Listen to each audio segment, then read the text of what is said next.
So ngayong araw na to, syempre meron na naman tayong versus battle kasi maraming nahihirapan kung ano ba yung bibili nila. Ito guys, yung isa sa pinakamalakas na Windows gaming handle sa ngayon, and ito naman yung pinakamalakas na SteamOS sa ngayon. So ito ay MSI Glow 8AI. Ito naman guys ay yung Lenovo Legion Go S na Z1 Extreme na SteamOS.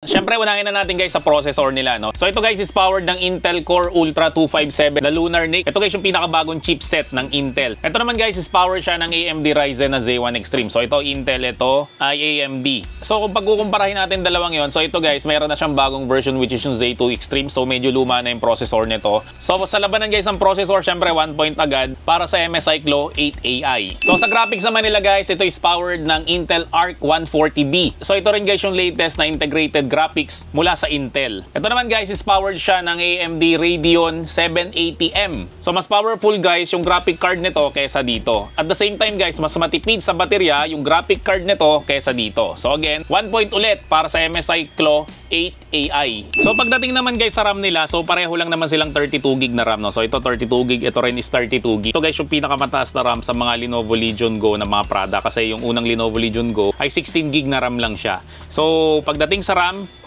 it's a tie na lang. So pangatlong comparison natin guys ay yung kanilang battery. Ito guys is meron siyang 80Wh na battery at mas matipid siya sa battery kasi nga Intel siya. Ito naman guys is meron siyang 50Wh na battery. So wala nang dapat pag-usapan dyan. 1 point agad para dito sa MSI Glow 8AI. So konti commercial lang para may pambili tayo ng next handheld na i-review. Meron kasi kami 20,000 mahigit na collection ng mga retro games. So kung gusto mo guys mag-avail nito, so hanapin mo lang kami sa FB Gadget Syndrome. At sabihin mo lang na napanood mo tong video na to para ibigay sa iyo ng 199 pesos lang. So balik na tayo sa pinapanood mo. So sa connectivity nila guys, syempre meron sila pareho na USB-C na dalawang Thunderbolt. Ibig sabihin yan, yung isa pwede mo ipang-charge, yung isa naman ay pwede mo siyang gamitan ng mga accessories mo. So dito rin guys, dalawa rin siya. So sa labanan guys ng connectivity, it's a tie lang. So next na comparison naman natin is about dun sa thermal nila o kung alin ba dito yung mas mainit kapag ka naglalaro ka. So ito guys, power siya ng Steam, so hindi siya masyado talagang umiinit. Ito naman guys,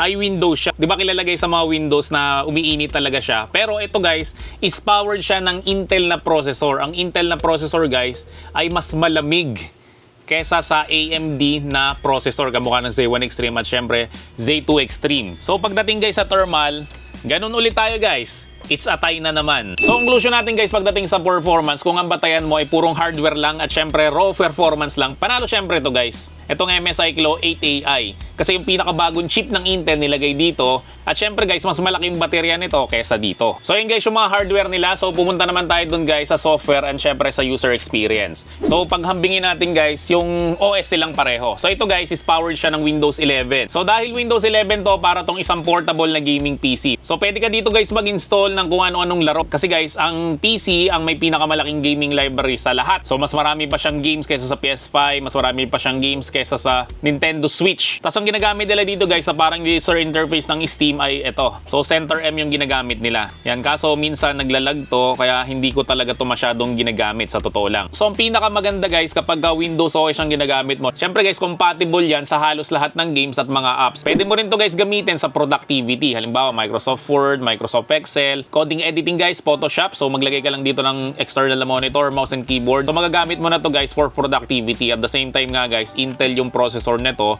na katulad niya na sinabi ko na nakarang vlog, ang Intel guys is for productivity talaga. Hindi siya guys pure gaming. So syempre guys kapag Windows, ang cons talaga nito ay hindi maganda yung user interface talaga nito pagdating sa gaming. Okay, katulad niya na sinabi ko kanina, minsan naglalag to. Para lang siyang laptop na pinaliit mo lang. So meron pa rin siyang start menu. Diba? Ang hirap niyang i-navigate. So hindi mo guys ito mananavigate ng purely na controller lang. So kailangan mo pa rin dito guys ng touchscreen. Saka dapat dito guys medyo techy ka kasi may mga update dito na ikaw mismo mag-update. So lumipat naman tayo dito guys dito sa Lenovo Legion Go S. Ito guys powered siya ng SteamOS. So kung nakagamit ka na guys ng Steam Deck, parehong-pareho lang nito yon. So ang SteamOS kasi ay ginawa talaga yan para sa gaming. Tulad nung sa Steam Deck nga na sinasabi ko kanina. So ang interface nito, napakasimple niya talaga, mabilis at talagang parang console to. Diba ito ginagamitan mo to ng touchscreen? Ito hindi. Talagang kahit na controller lang gagamitin mo nito, mananavigate mo talaga to. And hindi siya prone guys sa paghahang. So summary lang guys talaga ng pros ng SteamOS ay talagang plug and play lang talaga to na karanasan. Yung sinasabi natin na it just works lang.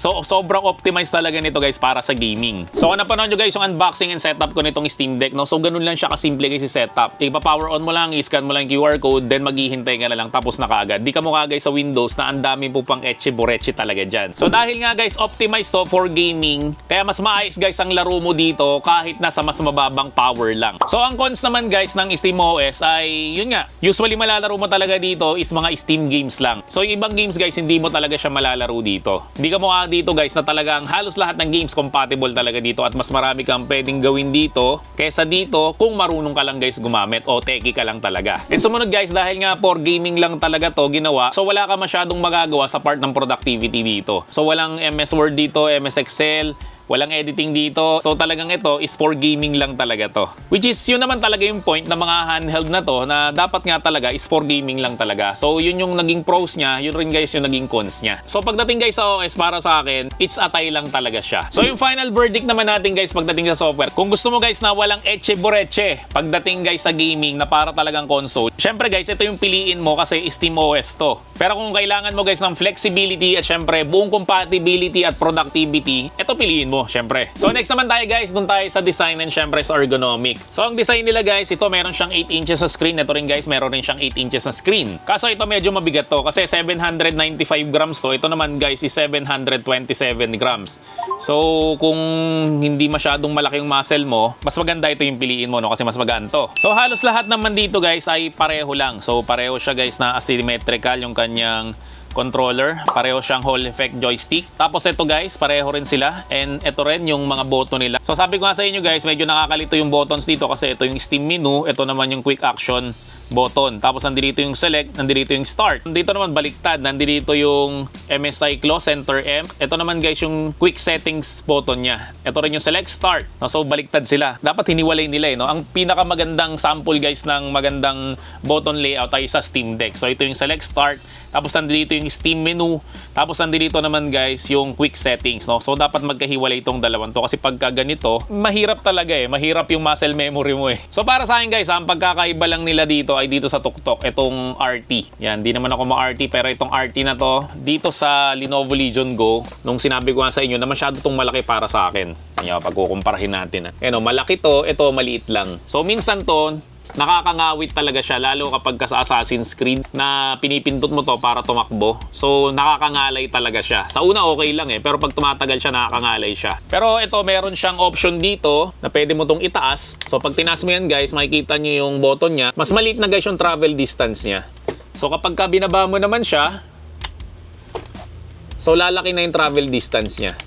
Yan. So sa MSI Clo guys, wala siyang ganon. So yun lang guys siguro yung nagkatalo. Kaya masasabi ko na pagdating sa ergonomics, 1 point para dito sa MSI Clo 8 AI. So next sa comparison natin guys, yung pinaka nagdidikta kung ano ba talaga yung bibili natin na handheld. Syempre yung presyo. So sa presyo guys, mas mahal to kaysa dito kasi mas rare to kaysa dito. Ito kasi wala to sa Pilipinas. So binili ko pa to guys sa ibang bansa. Hindi kamukha nito na meron nito kahit sa SM Kaso medyo madalang yung stock niya. Pero dapat talaga mas mura to kaysa dito. Okay? Ganun kasi no, pagka galing sa ibang bansa talaga mas tumataas yung presyo So kung meron sanang stock nito sa Pilipinas, mas magiging mura to. Pero dahil nga ang stock nito guys is galing pa sa ibang bansa, kaya mas tumaas yung presyo nito. So siguro sa price, masasabi ko na lang na ano ba? It's a tie na lang. Ang hirap Ang hirap magdesisyon pagdating sa presyo So i-flash ko guys sa screen yung mga nakuha nilang points no. So makikita natin kung sino ba yung mas lamang sa dalawang to. So conclusion lang tayo guys no, kung ano ba yung mas dapat kong piliin. Ito ba o ito? So sa presyo kasi guys, diba sabi ko sa inyo, it's a tie lang. Sa ergonomics, halos pareho rin naman. Sa power, syempre mas powerful to kaysa dito. Pero babalik na lang ako dun guys, dun sa OS niya. So kung usually ang nilalaro mo ay mga SteamOS talaga, walang tatalo dito. Ito talaga yung pinakamalakas kasi guys na SteamOS na ngayon. Pero kung nilalaro mo ay mga Windows at syempre meron kang secret app, So alam niyo na ibig sabihin ng secret app na yon. So ito guys yung piliin mo. Itong MSI Klo 8AI. Pero kung ako'y tatanungin nyo, ano ba sa dalawang to yung mas gusto kong bilhin? Kung hindi naman issue guys yung pera, mas bibilin ko to. Kasi guys, kung hindi issue ang pera, bibili ako ng maraming games sa Steam at ito na lang guys yung gagamitin ko kasi sobrang smooth talaga nito guys. Wala kang magiging problema talaga dito. Hindi ka mukha nito guys na minsan naglalag, minsan naghahang kahit na sobrang powerful nito.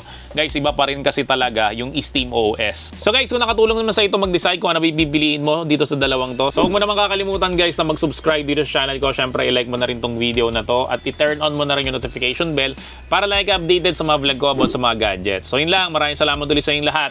Hanggang sa muli, paalam!